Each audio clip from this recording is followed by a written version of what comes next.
This is a Film Stories original podcast. Mother's Day is almost here, and you can get her the most beautiful time-tested gift around. A watch she can wear every day from Movement. Whether mom's into classic dress watches, rare and refined ceramics, or tried-and-true bestsellers, Movement has something she'll love. And right now, you can save big on the best Mother's Day gift ever with up to 50% off site-wide during Movement's Mother's Day sale at MVMT.com. Again, that's up to 50% off at MVMT.com. Hi, this is Dean Haglund. I'm Langley from The X-Files, and you're listening to The X-Cast.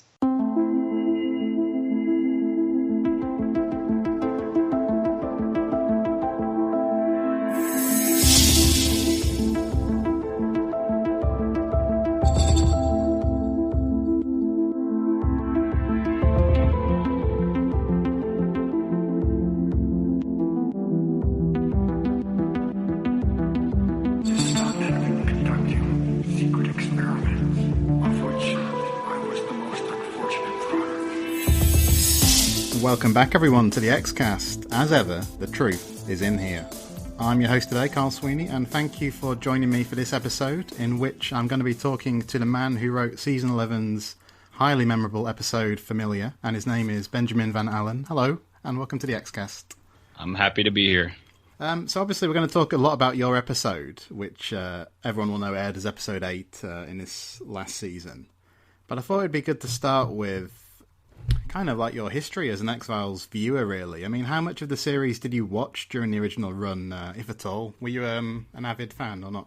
I was, but not. I didn't watch it as it was airing.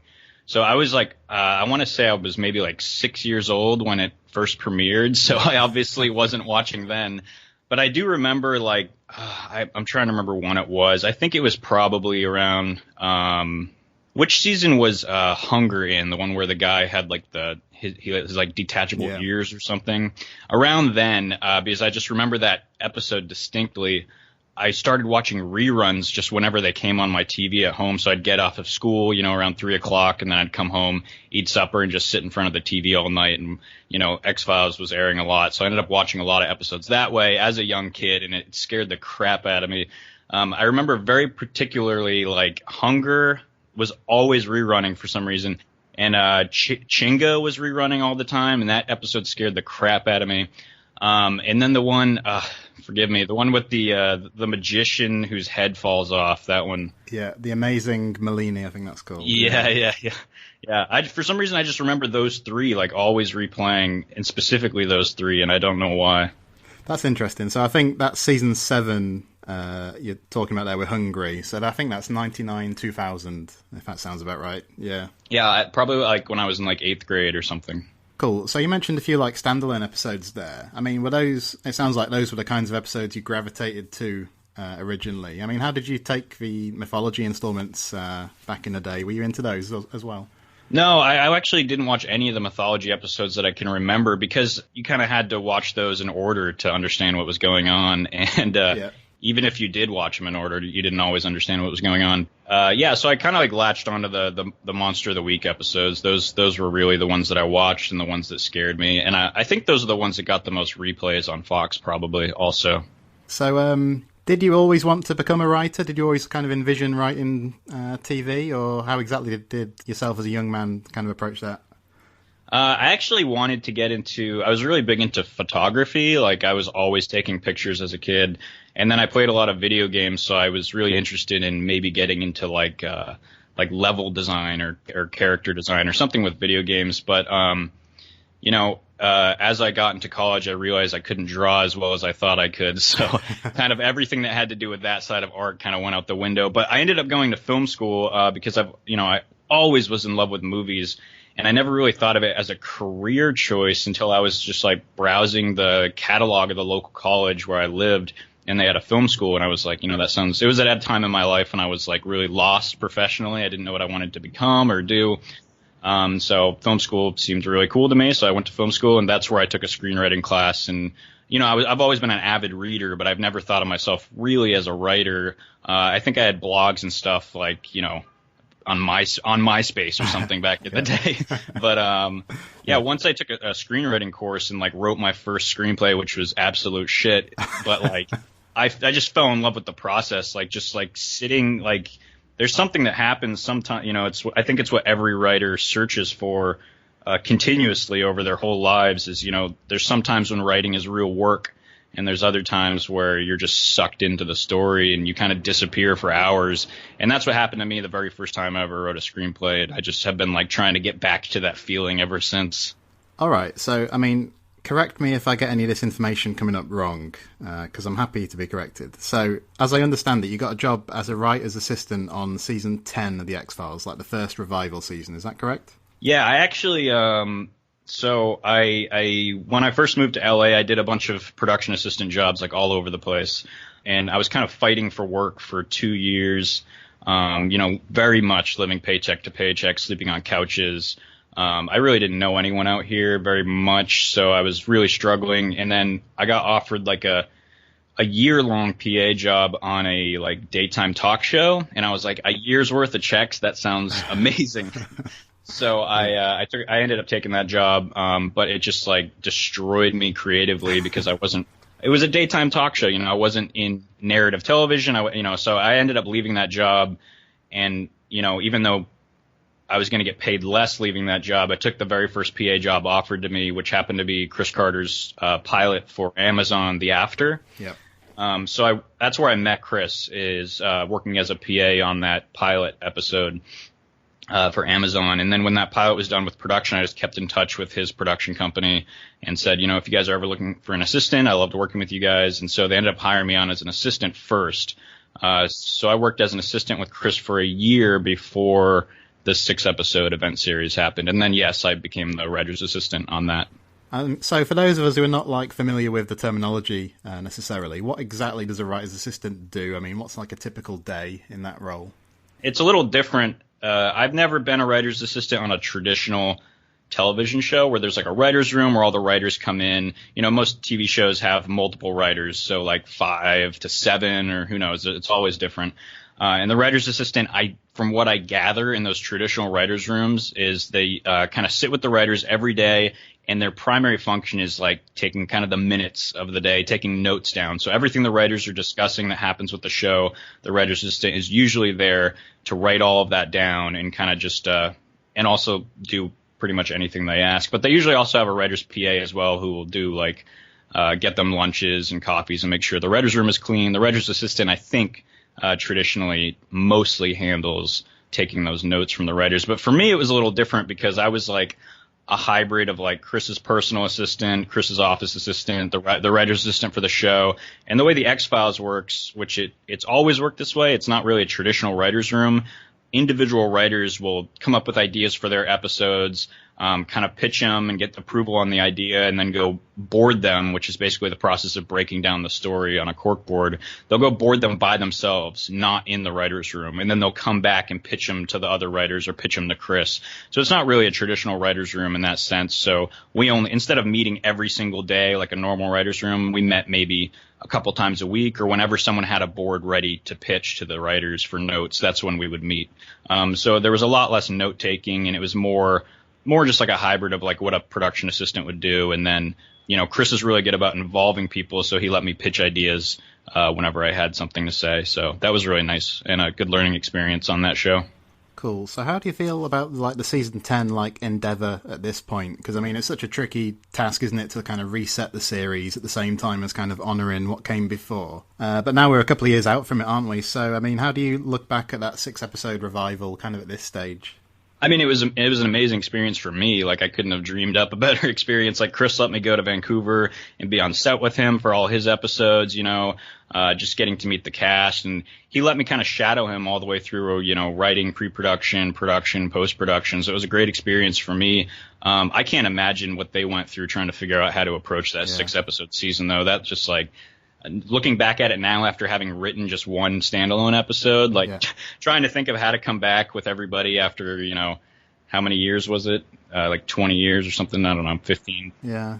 So I don't know, but that kind of leads into which we can get to, into why when I amazingly was given an episode, why I wanted to do something like what I did with Familiar, because looking at some of the reactions from the first 6 episodes, it seems like there was a lot of fans who were like, missing the nostalgia, missing the old style of the show, and not necessarily wanting like a reinvented show or something like that, which, I don't necessarily completely agree with, but at the same time, it's funny, like when you go into writing on a show, you kind of want to be unique and have your own voice. But I felt like if I was going to write an episode in this 10 episode season that we just had, I wanted to do something the most like the old traditional X-Files. That's what I aim to do with this episode.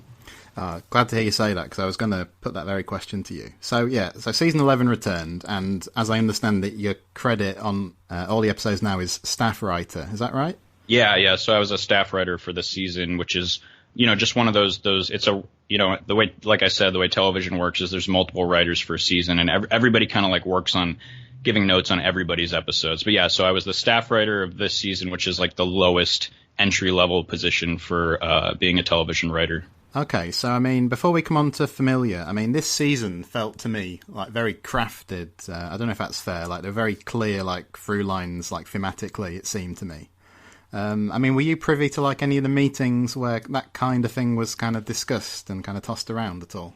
Yeah, it's funny though. I don't know how much I remember, because we're basically a year, maybe even a little over a year from when we first started having those meetings. So, it's going back a little for me. But yeah, I was in all the meetings where we talked about kind of what we wanted to do with the season. Chris has kind of always taken the reins of the mythology, so it was kind of on him to do the mythology, and all the other writers kind of came in with their own ideas of what they wanted to do with their season. But one thing I do, remember that we were talking about is we definitely knew that the season was going to involve William. And so with Jim's episode 5, he wanted to do something with William, like he did with his episode in the 6-episode run, which was kind of nice, because we originally thought we were only going to do episode 1 and 10 being mythology, but putting Jim's episode right in the middle of the season, it's like kind of like a hybrid Monster of the Week mythology episode. So that was like a nice kind of tent pole in the middle of the season. Yeah, and it really like set some kind of balls in motion for the finale, didn't it? I thought that worked really well. Yeah. We also talked about, I'm just trying to remember some themes we talked about. We talked about a lot of like the extinction themes, and like how man is going to live on through the death of the earth, and kind of like, like Mr. Y, how he wanted to live on forever versus how the cigarette smoking man wanted to live forever, and kind of their opposing ideologies, even though they both kind of want the same thing, just in different ways. Just kind of, we talked a lot about that, and like obviously we were talking about the state of the American government at the point in time. So, but yeah, those are kind of the things we talked about. Yeah, it's interesting, isn't it? Because Scully like wakes up in episode 1 in like a very different world to the one kind of the series left off on in season I know. 10. We wanted to like address like the whole, the FBI has been under attack by the executive branch, and the whole Trump thing. But then, it was really early. It was kind of early on in Trump's presidency when we first started talking about this. This was a year ago, and I'd still say this is true today. But we didn't know how much we wanted to involve Trump, or put, like the president's portrait is usually in like on the FBI walls and stuff. Yeah. We were like, I don't know if we should put his picture up and stuff, because we don't know if he's even going to be president by the time it airs. We had no idea what was going to happen. So like news moves so fast nowadays that we didn't want to date ourselves. So that's really tricky when making a TV show now. If you want to make it current and make the themes current, yet everything happens so quick, you could be writing something that's not shown for a year from after you write it. So that's kind of a trick to play when you're writing television. Yeah, it's interesting, isn't it? Because like if you'd have gone the other way and completely avoided it, there'd have been people saying like, "Why aren't you tackling these things?" Right. So yeah. Well, Darren Morgan definitely didn't avoid it in his episode. Not at all. So in terms of, I don't know if you remember this at all. The image of this man that appeared in most of the episodes, the guy on the billboard. Oh right, yeah. Do you know whose idea that was? Just out of interest. I don't. I want to say maybe the production designer. Yeah, okay. Or maybe Glenn Morgan. I'm not sure, to be honest. Yeah, well, I speculated on the podcast that it might be a Glenn Morgan thing. It's one of those things we were all taking it as evidence of, is it an alternate universe, or right. What exactly is it signifying? But it didn't appear to go that way in the end, obviously. It might be a Glenn Morgan thing. I can't remember exactly, but he doesn't show up in a couple episodes. It would be cool if he showed up in every episode. And I'm sure people were like searching like familiar to see if he was somewhere in there, but I don't think unless he's hidden, I don't think he's in my episode at all. Yeah, and we were trying to figure out like which episodes when he didn't appear, what was the significance of that, you know? Right. Right. So how did the prospect of you writing an episode come about then? Can you remember like the circumstances there? Well, I've been working for Chris for a while, and he knows that I want to write, and I've been writing constantly. And I sent him a script that I wrote that he really enjoyed. And it just kind of formed naturally, you know, like in lots of times in TV, especially with the X-Files guys like Vince Gilligan and all those guys do it. You know, they promote from within. So I've been working for Chris now when we did the X-Files for like 3.5, 4 years, I think. So I've kind of just been like learning under him this whole time. And now is my chance to write something, which was amazing. And I was completely ecstatic. Especially since the first episode I've written for television was an X-File. It still blows my mind. It can't be real, right? So did you get the chance to write it before the idea for the episode came? So you kind of were tasked with writing it and then you had to go away and think up an idea. Is that what happened, or was it slightly different to that? I had written a X-File episode that I don't even think Chris read, but I'm not sure why we didn't do that one. I think I just had a better idea at the time. I'm trying to remember.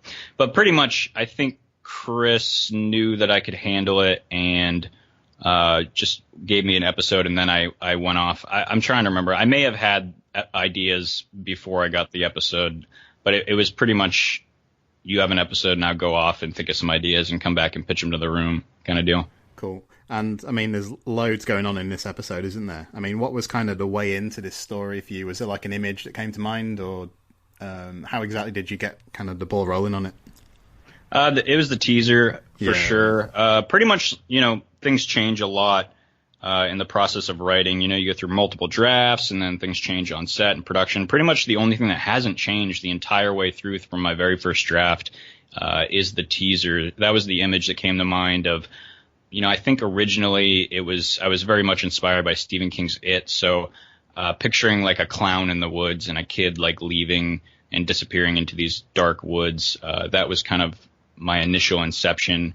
And it was kind of around the time that I was writing this episode that the new Stephen King's It came out, and we were like, we can't do a clown like right on the backs of this new movie coming out, which I think was a good thing. We ended up changing it to kind of a made up TV show character, which, you know, he's kind of his own thing, which I think is way better than if it were a clown. So you're writing the script. I mean, what's your kind of working method for writing? Do you have one? Do you have like routines or like a special place to work, or what's your kind of approach there? I just kind of write wherever I can write. So since I've been working for Chris, usually I write out of his office. But I think my approach for writing is I start like an outline on like Google Doc, and I just kind of think of every cool thing that I want to happen in the episode first. So every, like, you know, usually for me, because I'm really big into weird stuff and like violence and stuff like that. So usually the character deaths and the monster parts are usually what I think up first. And I kind of piece those into the outline first and then try and connect the dots. That's kind of how I work. So I put everything cool in that I want to be in the episode. Usually I figure out like my act breaks, which are what happens right before a commercial. So I kind of figure out my act breaks and all the cool stuff I wanted to be in there. And then it's just a process of trying to make all that make sense. And then kind of, you know, at least for me, I don't really start thinking about theme. You know, if it comes to me, it comes to me. But usually it's not till I'm pretty much through with the outline that I start looking at it and being like, where can we, you know, make this current, or where can we kind of bring the themes of the episode out a little more? Okay, and I mean, you talked a bit there about Chris Carter a few times already, and I just wondered what kind of support you were getting from like Chris or Glenn Morgan, possibly, you know, the two main guys during writing. Were you kind of interacting with them, with those two a lot, or were you working by yourself a lot? How exactly did it go down? I kind of created the entire outline on my own, and I worked a lot with Gabe Rotter, actually, who is a producer who works with Chris, who wrote one of the episodes this season, Kitten. So I worked with him the most. So every time I would have an outline, I would send it to Gabe and get his notes on it. And then I would put it all together and board it on the cork board. And then all the writers would come in and I would pitch the board to all the writers, and they would, tell me everything that's not working, everything that we need to rewrite, everything that needs to fix. And then, you go back at it. It's kind of like working a muscle, like you keep breaking it down and it gets, comes back stronger. So, so that was kind of the process of me working on something, showing it to Gabe first, and because I work in the same office as him, so we're right next to each other. So it's really easy for me to bounce ideas off of him, and then pitching it to the writers. And then once, the network had approved and all the writers thought the story was going in a good direction, then I just went off by myself and wrote the whole thing. And then again, I let Gabe read it, and then I let Chris read it, and eventually through some rewrites, it ended up getting approved for everyone. So that was great. Yeah, I just wondered if you could talk a bit more about Chris Carter, because, we obviously ask anyone we interview about him, and they sort of paint this picture of someone who's, very quiet, very supportive. But what's he like, really? Obviously we don't get a full picture in interviews. He can be kind of cagey, can't he, and doesn't want to give away all his secrets and everything. But what's Chris Carter, what's he like in reality? He's the best person to work for. He's super nice. He's super generous. I was listening to a interview with Damon Lindelof the other day, and I love Damon Lindelof. I think he's an amazing writer, but the way he approaches his writing rooms is he doesn't let any of his writers go to set. Like, he believes that his writers are supposed to stay in the writer's room and only be writers, and Chris is like as far opposite as you can get from that, which is so fantastic because, usually like the only people who are just writers in a writer's room are like me, like the staff writers, the low-level writers. They stay in the writer's room. Being a writer on TV doesn't mean you just write. Like, you are writing producers. That's what writers in television do. Like, you are producing episodes constantly. It's a lot more work than it is just writing. And what Chris does is he trains all of his writers, no matter what level they are, to be producers, to be showrunners. So as a staff writer, which I don't even think this really happens with most writing rooms, is he was having me basically produce my entire episode. Of course, like him and Gabe and Glenn and everybody was around, but, he had me involved with my episode from every single step of the way, pre-production, production, and through post, which is just fantastic. And I think it's something that a lot of people don't do anymore. And I think it's something showrunners should do because, ultimately the young low-level writers need to be producers and showrunners someday. So why not get them as much training as early on?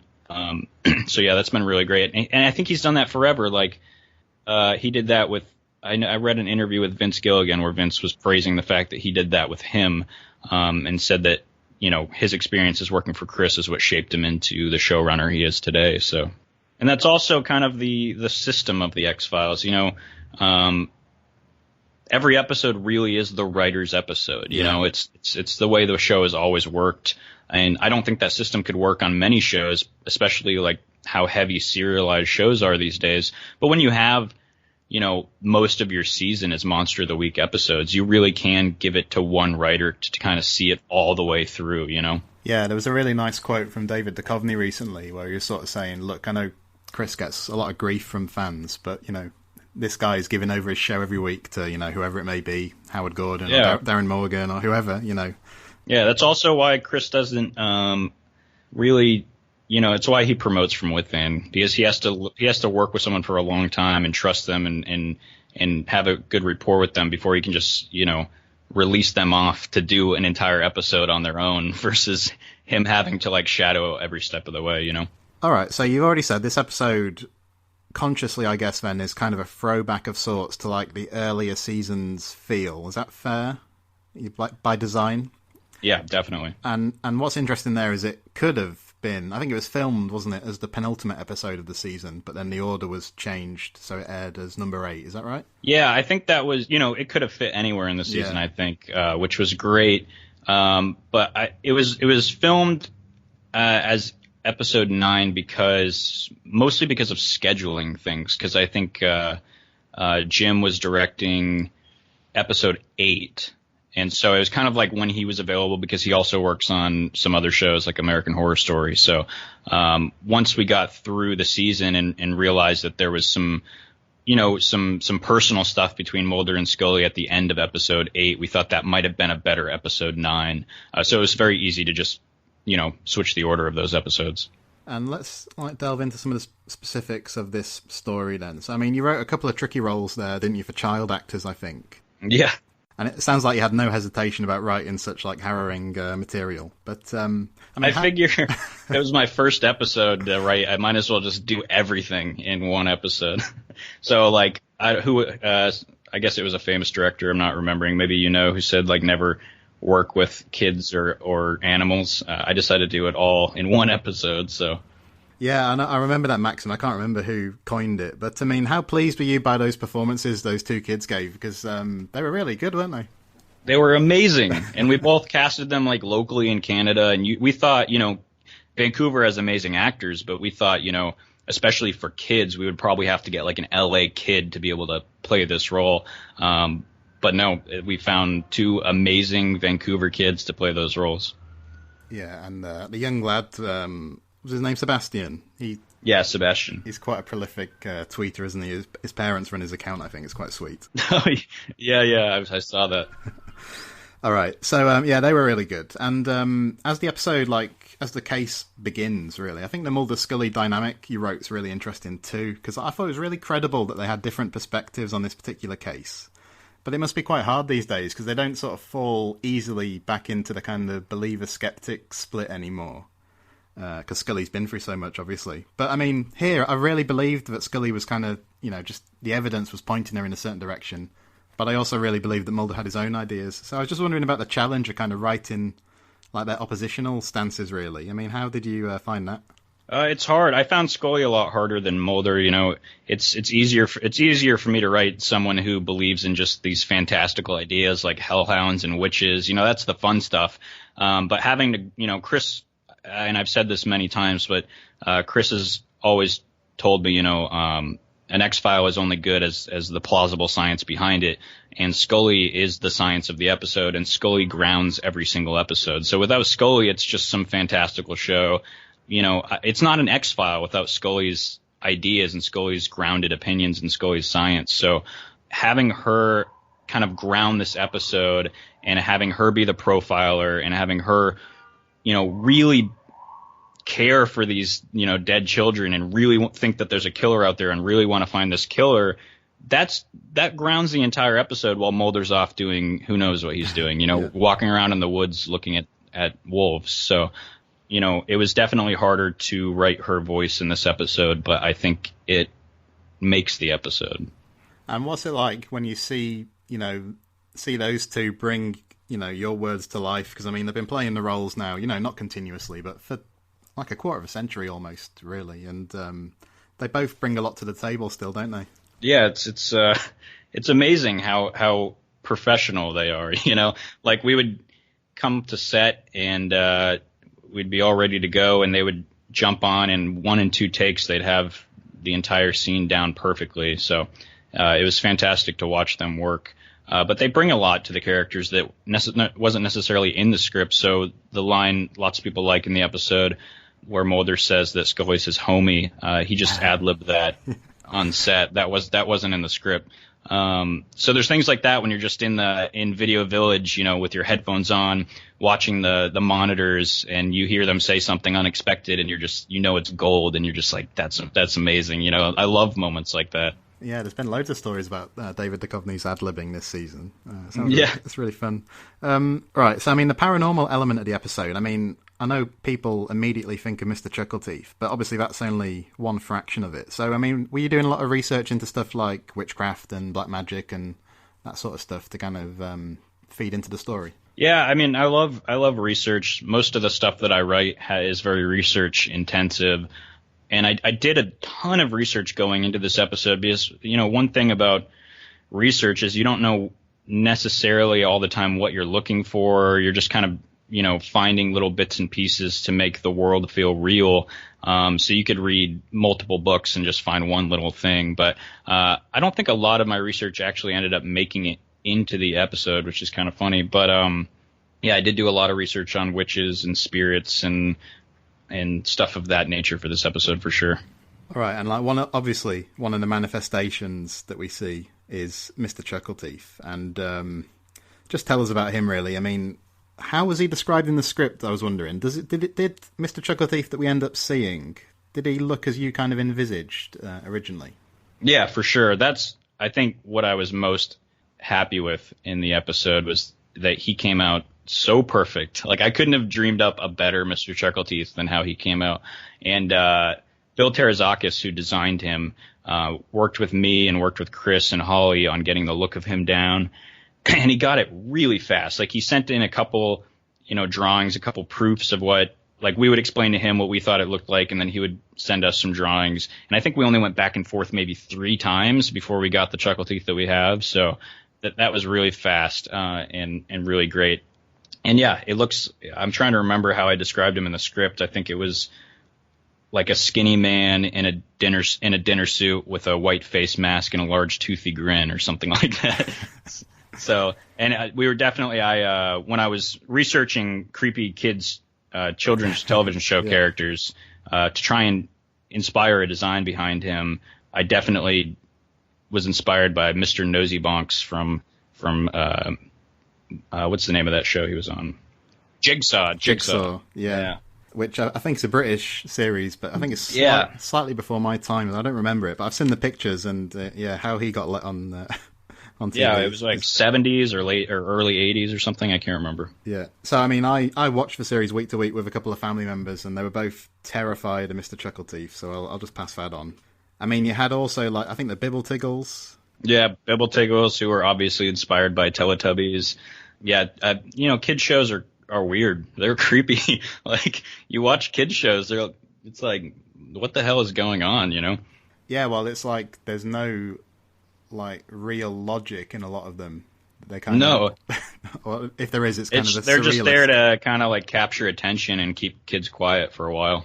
Yeah, the Bibbletiggles. I mean, was there any unease about doing something that's so close to the Teletubbies, or so immediately kind of identifiable as a Teletubbies kind of pastiche? I guess I don't know if that's the right word. I think we originally tried to like drift away maybe from the Teletubbies look just because we didn't want it to be as similar. But every time we drifted away, they just became more goofy and less creepy. There's something about Teletubbies that makes them creepy.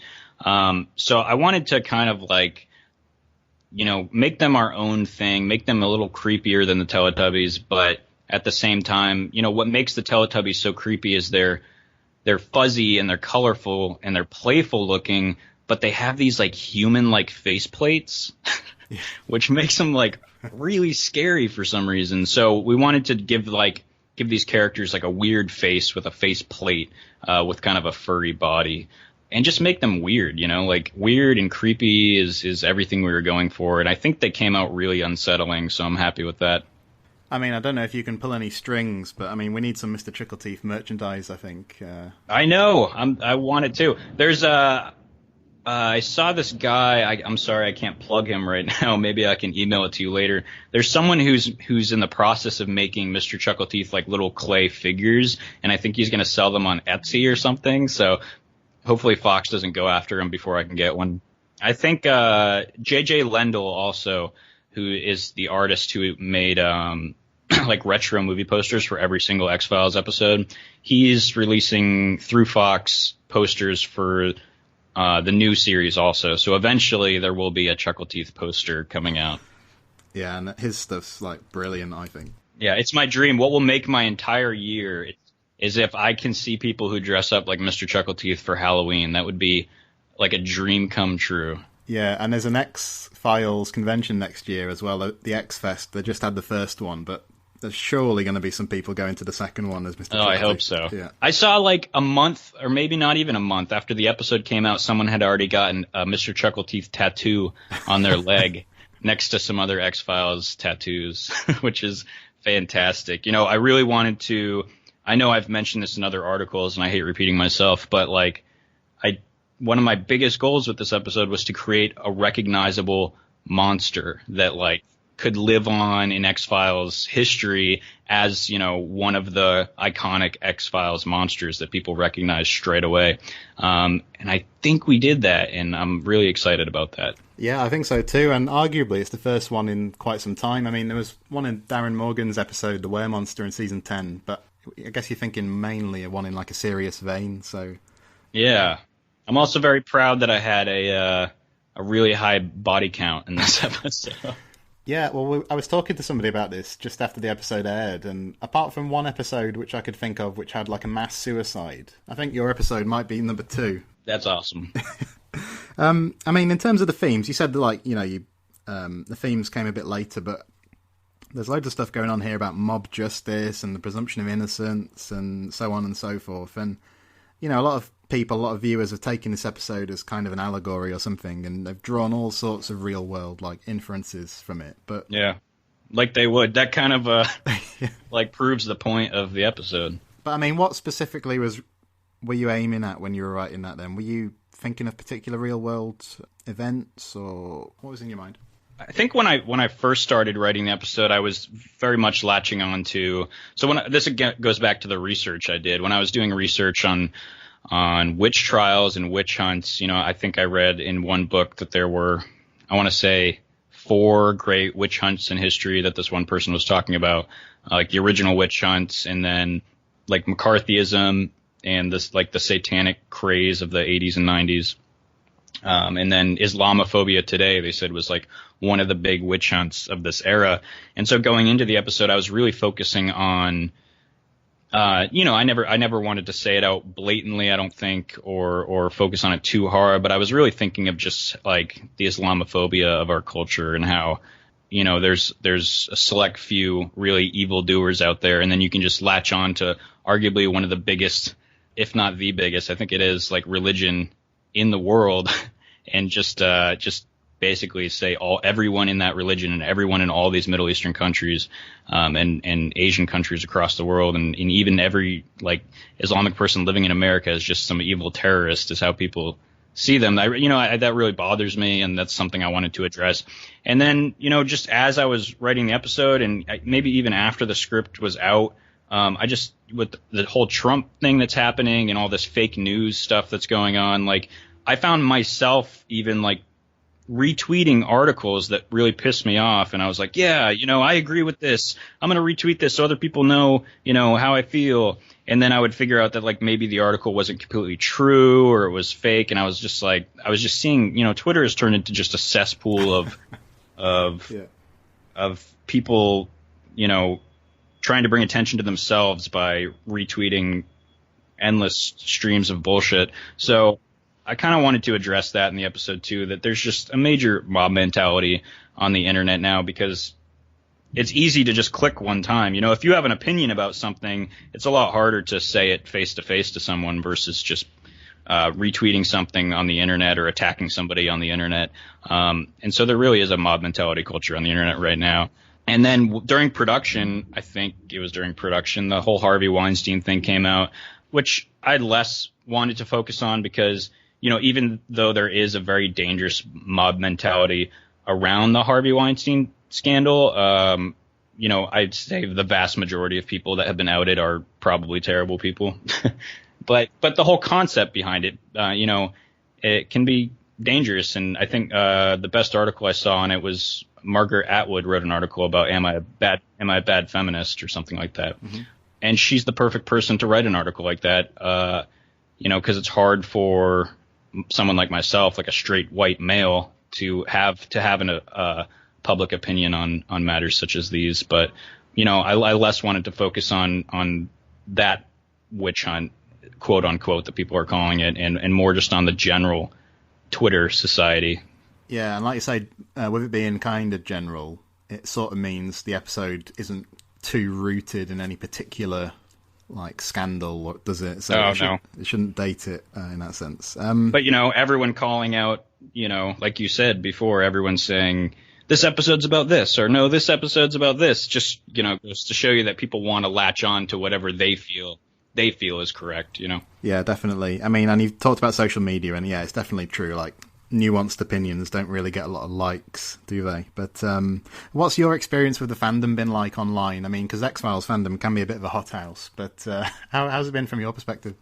From my perspective, from my episode, it's been really great. I think I feel like it's one of the fan favorites of the season, which is amazing for me. That's like the best compliment I could get, that this huge, decades old fandom of this show likes, an X-File that I wrote, this guy who's never written a TV show before or ever written an X-File before, which, that's fantastic. I love that.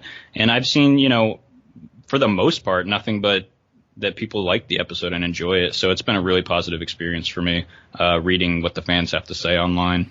Oh, that's good to hear. So, I mean, there's one woman we probably should mention. I mean, we definitely should mention, and that's Holly Dale. Yeah. Obviously the episode's director. I mean, we've spoke to her on the podcast recently, and I mean, how did you find working with her? Because obviously she's a seasoned pro, isn't she? She's directed like hundreds of episodes of TV. No, to be honest, I was a little scared and intimidated to meet her. And I know because Chris, he sends all of his writers to set, I was going to have to be on set with her every single day for this thing. So I was a little nervous, but as soon as I got up to Vancouver, the first time I met her, she gave me a really big hug and was just the nicest person I've ever met in my entire life. So it was so amazing working with her. And I remember in one of our very first meetings, she was like, you're going to be here like every day on set. And I was like, yeah, for sure. And she's like, oh, thank God. Like, I really want you here. So she like included me right away. She wanted my opinion in every single meeting, which, this is the first TV director I've worked with, but I can imagine there are TV directors out there that would be less than thrilled to work, with a first time writer producer on set. So, I would work with her anytime ever on anything. I think she's amazing. Yeah. And I mean, did she bring anything like to the table that kind of surprised you or, really made the episode better, like a specific thing? Or was it just her like general approach that kind of served it well? I think she just got the screenplay right away. Like she said she really loved it. And, we had a tone meeting with her, me and Chris, and she asked all the right questions. She really understood the plight of everybody in the episode, and she was game for anything. Like we had a lot of violent deaths in the episode. We had a lot, the beating of Melvin. Like she was game to do everything. So, and it was hard. It was a hard shoot. We shot this mostly exteriors, lots of nights in Vancouver, in the woods, in the rain, in December when it was freezing. I mean, you watch the episode, Mulder and Scully's breath is showing in almost every single shot. It was so cold out there, and everybody, the entire crew just brought their A game every single day. I was totally blown away by everybody's performance, and Holly was right there trudging around in the mud with us every second of the day. So. Yeah, so when you got like beyond that stage, I mean, what was the experience like of seeing the finished episode for the first time? I mean, did you watch it when it aired, or had you seen it before that point? No, I was in post the entire time, so I watched, the very first cut all the way to the last cut when it was in the sound mix and, all the VFX spotting sessions. So I had seen it probably a million times by the time I watched it on air. But it's weird, they say, the best script you've ever written is the one you're about to write. And that's because, everything is better in your head before you put it down on paper. So it's really just a constant, chase to try and get back to that original idea. And you just write it as best as you can, and then you shoot it as well as you can. And then really the process of editing for me and my limited experience is just trying to mold this amalgamation of like all these weird different shots into something that kind of resembles your original idea. So, me doing that for the first time was, I have to say, like really stressful and like watching some of those cuts, I was just like, how is this ever going to work? This is the worst thing that's ever been made. The fans are going to hate me. This is the worst X-File episode that's ever been made. Everything's, my career is over, but I was very happy with how it ended up. Cool. And, in a sec, I've got a couple of listener questions about the episode, but just the last one from me for now. I mean, just a bit of trivia, really. I mean, this was, I think, one of the only episodes of the season where the tagline wasn't changed. I think it was just "The truth is out there," wasn't it, on the opening credits? Yeah, I don't know if it was the only one, but it's definitely. I know, that it wasn't changed on this one for sure. Yeah, well, I think the Darren Morgan episode had The Truth Is Out There as well, but then they had the Reggie sequence where it had. Oh, right. The alternate, I love that sequence. That's my favorite. That's my favorite part of that whole episode. So, I mean, who decides about the taglines? It's kind of puzzled me all season because they've been changed so often. Did you have any input into that, or? I think, whoever wrote the episode is kind of, if they had an idea that they wanted to change the tagline, they did. For Chris's episodes, he comes up with his changes. It's just the writer, whoever is like producing the episode. If they want to change it, they can change it. I never thought about really changing it, but if I was given the choice, I would have chose, not to change it, like keep it as is, because I wanted it to be, as traditional an X-File as possible, with a 2018 flair. We're allowed to get away with a lot more violence these days, so I kind of wanted to fill it up with some of that. Great stuff. All right, a couple of listeners' questions. I mean, we had a few come in, but I've covered some of them in essence already. But Kalechi said, is there anything you wanted to include in the episode but couldn't? So, any ideas you had or anything that was filmed that, couldn't make it in due to time or anything like that? I don't know. I'm sure there is. If I sat down and watched the episode with you, I would point out like a million things that I wish I had written differently or wish I had done differently, but I'm really happy with how it came out. I mean, if anything, I would have loved the real estate to put in like more Mr. Chuckleteeth and more Bibble Tiggles, because I think they're the big takeaway from the episode. So if we could have done more with them, that would have been great. Yeah, I think that's pretty much. I originally wrote this whole scene where, currently we just see Diane's car wreck, and then the wolf walks up to her car, and then we cut away, and we come back, we find her spirit going through the woods, and then we find her dead body. I think in the first draft I had written an entire sequence where like she crawled out of the car, and then this like wolf like was going to attack her and maybe attacked her. I can't remember, but I thought that would have been fun to shoot, but it was ultimately not needed. So. And Wendy Atwell asks, what other supposedly fun kids' TV characters does he think are freaky / scary? So I guess a lot of us were just having images of you kind of binge watching like dozens and dozens of kids shows in preparation for this. But I don't know, did any of us kind of jump out at you? I can't remember their names, but I pulled up a whole, like I made a printout of just like maybe like 20 kids' TV characters that I thought were really creepy. I can't remember any of their names. There's this one, I think it was a French TV show. There's this really creepy Muppet character, and then a lot of like weird mascots, like really creepy, like Easter bunnies, and really creepy. I don't know. If you just search like creepy kids characters on Google, a ton of stuff come up. But from my childhood, I always thought Barney was really weird. I loved Mr. Rogers, but if you go back and look at his puppets are really freaky looking. And then like Fraggle Rock, those creatures are really creepy. There's just, everything is, I just really find kids' TV shows disturbing. Yeah, there's loads. And there's a guy over here called Mr. Tumble. I'll just flag him up if anyone wants to Google him. Mr. Tumble? Mr. Tumble, that's right. That's funny. Yeah, Yo Gabba Gabba is a current show that I think is kind of creepy. I'll have to check that out. All right, so like the season as a whole, before I let you go. So, I mean, I was really into season 11. I thought it was really, really good. I mean, how much do you think all you guys like achieved what you set out to do? I mean, how happy do you think everybody was with the season as a whole? I think we're very happy. I think it, I think even if you told Chris that this is the last episode ever, they're never going to make another X-File, he'd still end it on a cliffhanger. Like, that's the X-Files. Every season finale always ended on a cliffhanger. I'm pretty sure he's just like that's cliffhangers are like a core part of the finale. And while it didn't end necessarily on a huge cliffhanger this season, it did end with the possibility of having more. And who knows? Like I don't think there's any talks about that right now, but there's a lot that could happen. I think Disney's buying Fox, so the X-Files might become like a Disney property, and I think there's going to be more, whether it's in its current iteration or not, because it's too big of a franchise to let go.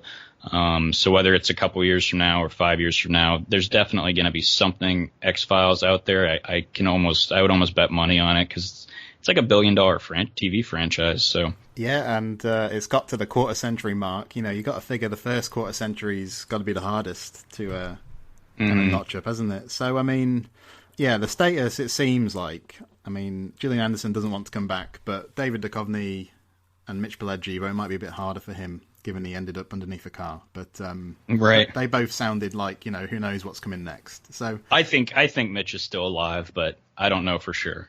Yeah, I think he must have sustained some kind of injury though, so I think we might see Skinner kind of limping. No one's ever truly dead in the X-Files anyway. Yeah. So was there like a last day at the office type thing where, you know, everybody was saying goodbye, or because it was kind of odd the way it turned out that, you know, people were tweeting on the day of the finale, we don't know if this is the end. So how exactly did that like play out? I think it was probably that happened more on set. Yeah. And I wasn't there for the shooting of the last episode, but I'm sure like the last day on set, there was probably a lot of, you know, hugs, goodbye. But, you know, I'm still currently at Chris's office right now, so I haven't gone anywhere. But, yeah, I think that probably, you know, pretty much happened, when on the last day they were shooting, but, because we shot in Vancouver, you know, so, by the time everyone was back in LA, it was already over.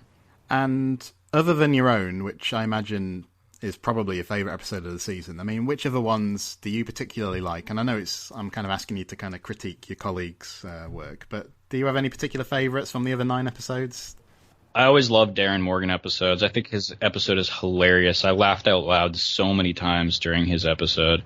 I really loved all the episodes this season. I like Gabe's episode, Kitten. I think it's a really interesting episode that has kind of done something that other X-Files haven't done before. It's like you know, it's kind of like a road movie almost. I don't know. I really enjoyed that one. Lots of Woods work in that one too. I thought they were all really, really cool. Episode 9 is super gory and super bloody. I think they all have their own thing, which is like what's so amazing about the X-Files, you know?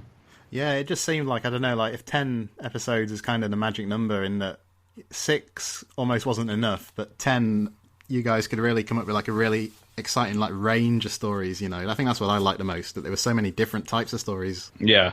I think with 6, the first 6 we did, it was just like, we're bringing the X-Files back, and it's like, all right, how do we do this? And then we got to release it so quickly. I can't imagine the pressure that everyone was under.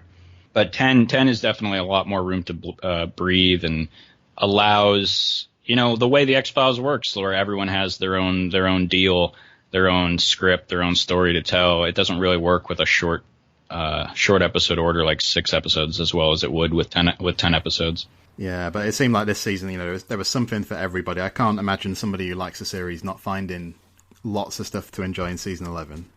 Oh, yeah, we definitely talked about that very early on also, that we had a very eclectic series of episodes. You know, you had like the magic ones, and then the sci-fi ones, and the action one, and the silent one, and the comedy one, you know. Like, you have one for everybody.